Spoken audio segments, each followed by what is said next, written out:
Let's take a closer look at the recovery phase within game phases in Too Many Bones. Now, the first thing you can do in the recovery phase is trade loot and trove loot within your party. That's right, any loot, any amount, and to anyone. Or you can choose to discard it, so you can leave it behind. If I have this mech pick, I could choose that I no longer want it and discard it. However, I do think it's still useful, so I'm going to keep it.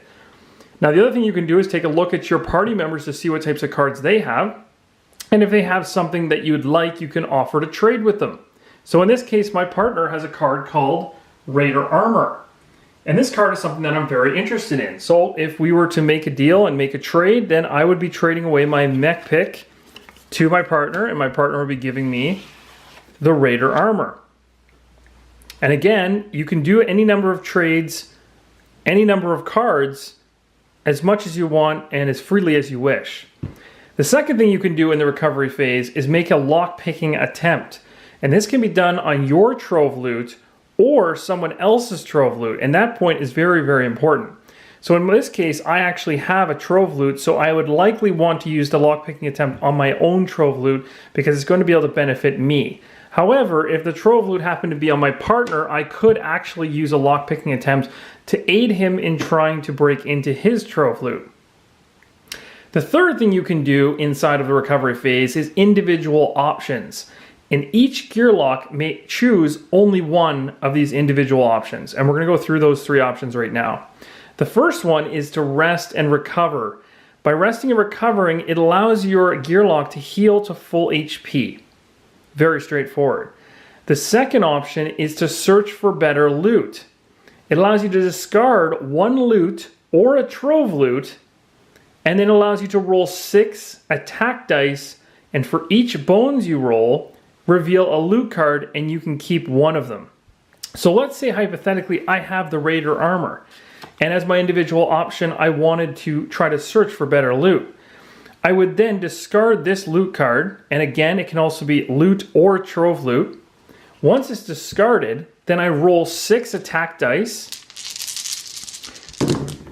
and for the number of bones that I actually get, I'm allowed to pull that many loot cards and keep one.